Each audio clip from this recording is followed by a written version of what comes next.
तो फिल्म की शुरुआत माइकल से होती है।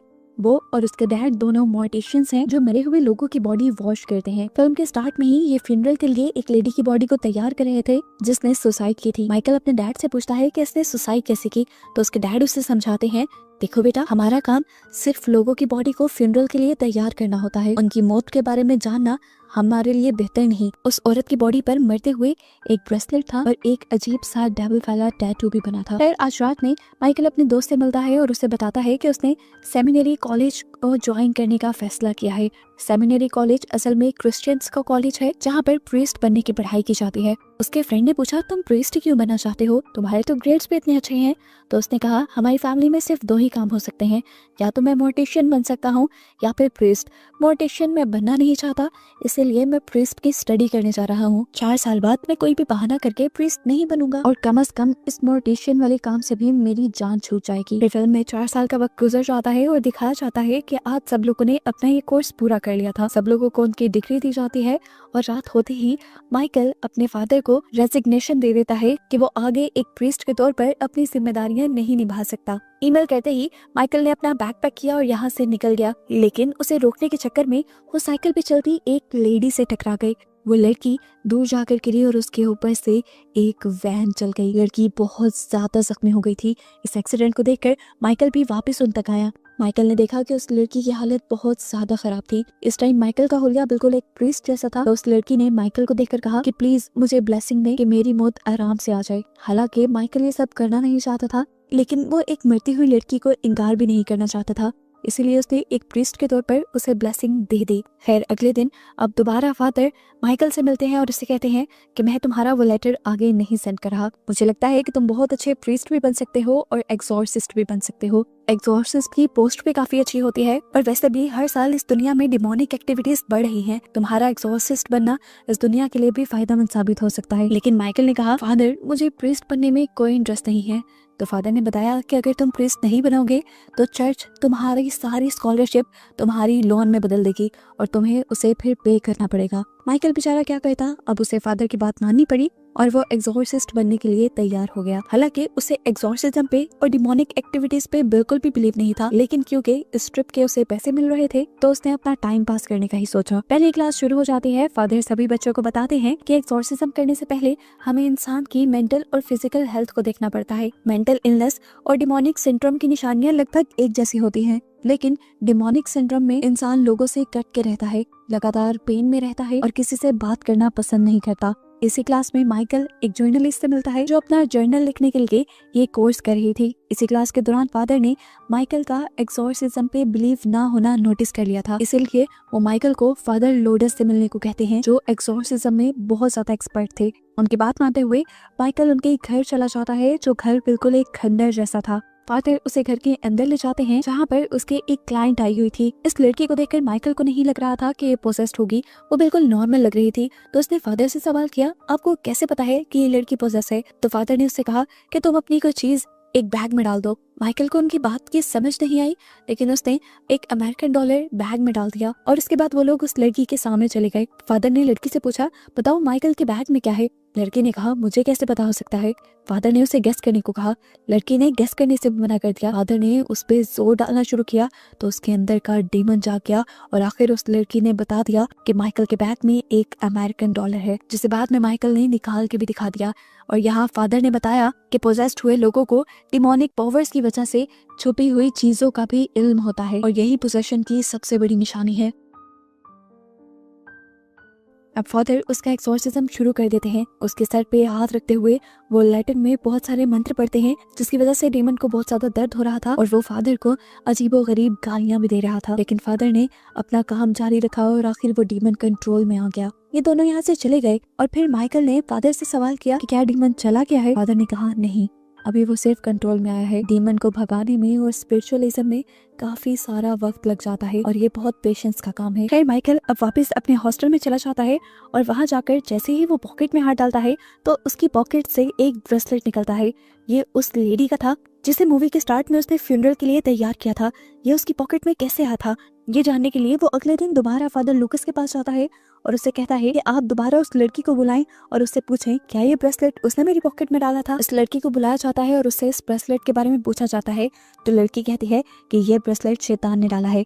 अब फादर उसके अंदर के शैतान को भड़काना शुरू कर देते हैं और माइकल ये ब्रेसलेट दोबारा उस लड़की के हाथ पे बांध देता है। शैतान के उभरते ही वो लड़की जैसे पागल सी हो जाती है और माइकल से कहती है, वो औरत याद है जिसे तुमने उस दिन नहलाया था, वो लड़की तुम्हें हेलो बोल रही है। उसकी ऐसी हालत देखकर फादर उसे कंट्रोल करने लग जाते हैं, जबकि शैतान उस लड़की के ऊपर हावी होकर माइकल का भी गला दबाने लगता है। तब फादर उस लड़की का कान पकड़कर दोबारा कुछ पढ़ना शुरू करते हैं, जिससे शैतान को बहुत ज्यादा तकलीफ होती है और उस लड़की को भी वॉमिट होने लग जाती है। उसकी वॉमिट में लकड़ी के कुछ टुकड़े और खून निकल रहा था और आखिर वो रिलैक्स भी हो गई। यहाँ पर एक मर्तबा के लिए हमें लगा कि उसके अंदर का शैतान निकल चुका है, लेकिन ऐसा नहीं था, वो अभी भी सिर्फ कंट्रोल नहीं आया था। आज के इस हादसे के बाद माइकल को थोड़ा बहुत एक्सॉर्सिज्म पे बिलीव होने लगा था। अगले दिन फादर लूकस दोबारा उसे अपने घर बुलाते हैं, क्योंकि उन्हें एक और एक्सॉर्सिज्म के लिए किसी के घर जाना था। आज मौसम काफी ठीक था, लेकिन फिर भी फादर ने उसे एक अम्ब्रेला दी थी और कहा कि रास्ते में बारिश हो जाएगी। माइकल को उनकी बात अजीब लगी, लेकिन ये लोग चल पड़े और रास्ते में सच में बारिश हो गई। ये लोग अब उस बच्चे के घर गए जिसका कहना था कि उसे एक डिमोनिक हॉर्स तंग करता है। उसकी कमर पर एक हॉर्स के मारने के निशान भी थे और वो इन चीजों से बहुत ज्यादा तंग था। खैर फादर अब उसका एक्सॉर्सिज्म शुरू कर देते हैं और उसके एक्सॉर्सिज्म के बाद बच्चा माइकल को देखकर अपनी मॉम के कान में कुछ अजीब सी बात कहता है, जिससे उसकी मॉम उसे डांट देती है और ऐसी कोई बात ना कहने को बोलती हैं। उसके एक्सॉर्सिज्म के बाद फादर और माइकल दोनों अपने घर आ जाते हैं, जहां फादर को कॉल आती है और पता चलता है कि उनकी पहली पेशेंट जिसका नाम रोजरिया था, उसे सुसाइड करने की कोशिश की है और उन्हें फौरन हॉस्पिटल बुलाया जाता है। इस टाइम रोजरिया की हालत बहुत ज्यादा खराब थी, कोई भी उसे हैंडल नहीं कर पा रहा था। उसकी आवाज भी शैतानी हो चुकी थी। जब फादर उसके ऊपर एक्सॉर्सिज्म परफॉर्म करते हैं तो फादर को दूर धकेल देते हैं और सबसे कहती है कि तुम सब मुझसे डरो। तो माइकल कहता है, क्यों, तुम तो हो ही नहीं। इससे उस डीमन को भी गुस्सा आ जाता है, जिसे फादर दोबारा एक्सॉर्सिज्म करके शांत करते हैं और ये लोग बाहर आ जाते हैं।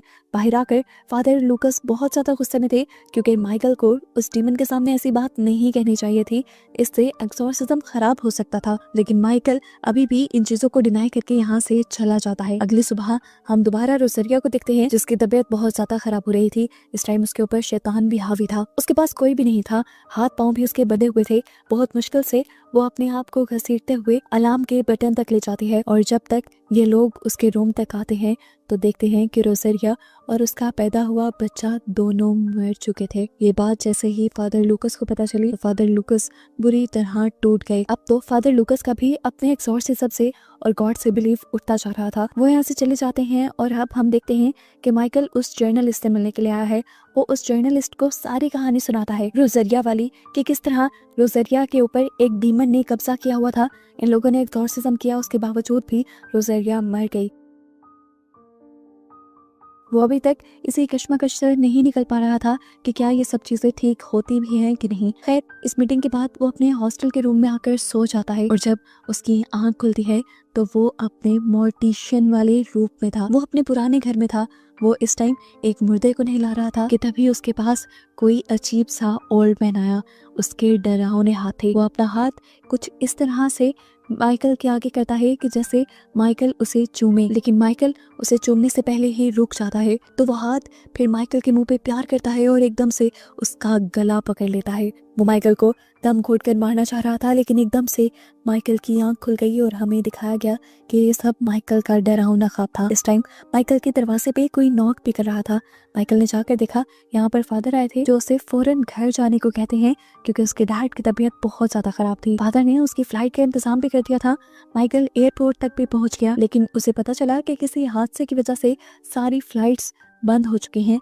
माइकल टूटकर अपने हॉस्टल रूम में वापस आ जाता है और देखता है कि अब उसका पूरा रूम मेंढकों से भरा हुआ था। खैर इस सीन के बाद हमें दोबारा फादर लूकस को दिखाया जाता है, जो अब शीशे के सामने खड़े शेव कर रहे थे और एकदम से उन्होंने अपने गाल पे कट लगा लिया। उनकी ऐसी अजीब हरकतों की वजह ये थी कि फादर लूकस असल में पोजेस्ड हो गए थे। क्रिश्चियनिटी में माना जाता है कि अगर कोई प्रीस्ट एक्सॉर्सिज्म करने में फेल हो जाए तो डिमोनिक पावर उसे ही पोसेस कर लेते हैं, और फादर लूकस के साथ भी कुछ ऐसा ही हुआ था। असल में वो रोजरिया का एक्सॉर्सिज्म ठीक तरीके से परफॉर्म नहीं कर पाए थे। वो उसके डीमन को जब कंट्रोल नहीं कर पाए तो उनका अपना ही फेथ कम होने लगा। उनका जब फेथ कमजोर हुआ तो डीमन ने उन्हें ही पोसेस करना शुरू किया, और उनके पोजेशन की निशानी ये भी थी कि उन्हें बारिश होने का पहले से ही पता चल गया था।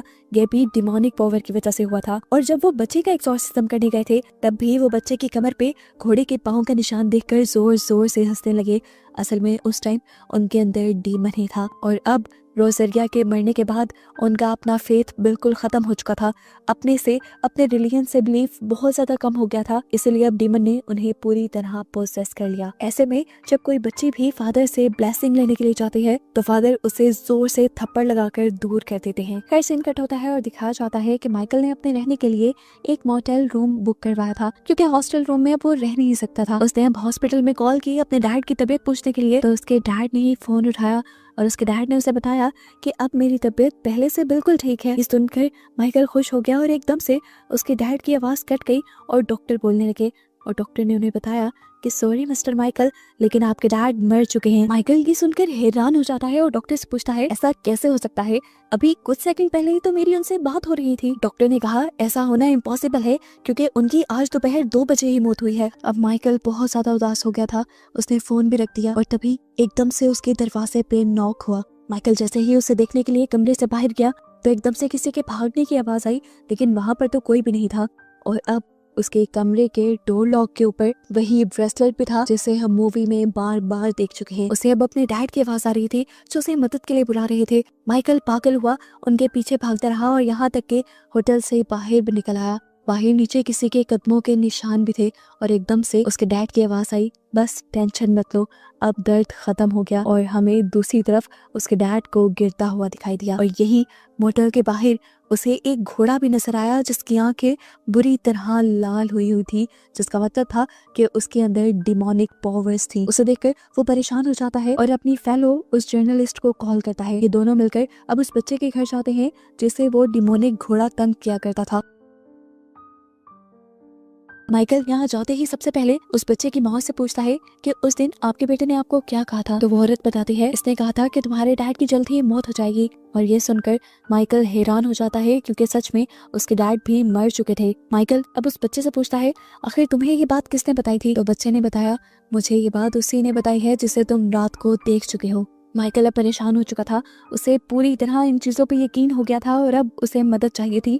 वो मदद के लिए फादर लूकस के घर जाते हैं तो देखते हैं कि फादर लूकस तो बारिश के नीचे बैठे हुए थे, अपने आप को भुलाए, उन्हें कुछ पता नहीं था, वो शायद होश में ही नहीं थे। जर्नलिस्ट और माइकल उनको उठाकर उनके घर के अंदर लेकर जाते हैं। घर आने के बाद फादर थोड़े से होश में आए थे। उन्होंने माइकल से कहा कि तुम फौरन ही चर्च से फादर को बुला लो जो तुम्हारे टीचर हैं, क्योंकि ये डीमन बहुत ही ज्यादा चालाक है और ये सब करने से पहले तुम मुझे जरूर बांध देना। माइकल समझ गया था कि फादर लूकस भी उस डीमन की पोजेशन में आ चुके हैं। वो जल्दी से चर्च कॉल करता है तो उसे पता चलता है कि फादर जेवियर तो आउट ऑफ टाउन थे और 2 दिन बाद आने वाले थे। सिचुएशन को कंट्रोल करने के लिए अब वो क्या भी करते, माइकल खुद ही एक्सॉर्सिज्म परफॉर्म करने का फैसला करता है। लेकिन क्योंकि माइकल को पहले एक्सॉर्सिज्म पे बिलीफ नहीं था, उसका फेथ ज्यादा अच्छा नहीं था, तो यहाँ डीमन उसे ही कमजोर करने की कोशिशों में लग जाता है। ये शैतान अब फादर लूकस को भी बहुत ज्यादा तंग कर रहा था, उन्हें दर्द दे रहा था, इसलिए माइकल और जर्नलिस्ट फादर को बिठाकर कुर्सी से बांध देते हैं। लेकिन ये शैतान बहुत ज्यादा ताकतवर था, कुर्सी पे बैठे हुए ही उसने उस लड़की को बेहोश कर दिया और अपनी रस्सियां तोड़कर एकदम से उसने माइकल के ऊपर हमला कर दिया। उसने माइकल का गला पकड़ लिया और उसके दिमाग को भी अपने कंट्रोल में करने लगा। वो माइकल को पोजेस करके उससे पूछता है बताओ तुम किस पे यकीन रखते हो, बताओ कि मैं कौन हूँ, मैं कितना ताकतवर हूँ। उसकी बातों से माइकल पोजेस होने लगता है और कहने लगता है हाँ तुम डीमन हो, तुम सबसे ज्यादा ताकतवर हो और मैं डीमन पे बिलीव करता हूँ। हालांकि ये सब कहते हुए उसके दिमाग में बार बार गॉड की याद आ रही थी, उन सब पलों की याद आ रही थी जब जब वो अपनी मॉम के साथ चर्च में जाता था, जब उसकी मॉम उसे गॉड के बारे में बताती थी। उसके हाथ में इस टाइम क्रॉस भी था जिसे उसने अच्छे से पकड़ा हुआ था। लेकिन जब उसने डीमन से ये कहा कि हाँ मैं तुम पे बिलीव करता हूँ, तो उसकी आंखें बदल गई, बिल्कुल सफ़ेद पड़ गई। यानी डीमन उसे अच्छी तरह पोसेस कर चुका था। इससे पहले कि डीमन अब उससे भी कोई नुकसान पहुंचाता, उसे वो पल याद आ जाता है जब उसकी मॉम ने उसे गॉड की पिक्चर दी थी। और उसी टाइम माइकल कह देता है, नहीं मैं तुम पर नहीं, मैं गॉड पे बिलीव करता हूँ, मैं गॉड को एक्सेप्ट करता हूँ अभी और इसी वक्त। ये कहते ही माइकल की आंखें दोबारा नॉर्मल हो जाती हैं। वो जब अपने फेथ को अपनाता है तो एकदम से उसकी पावर्स वापस आ जाते हैं और इन्हीं पावर्स से वो उस डीमन को कंट्रोल करने लगता है और उससे उसका नाम पूछता है। अब डीमन भी कमजोर हो गया था। जैसे ही डीमन ने अपना नाम बताया तो वो फादर लूकस की बॉडी छोड़ गया और सीन यहीं से कट हो गया। हमें अगले दिन एक नई सुबह दिखाई गई, जिसका मतलब था कि अब उस डीमन का साया इस दुनिया से जा चुका है। यहाँ पर फादर लूकस माइकल का शुक्रिया अदा करते हैं और मूवी यहीं पर खत्म हो जाती है।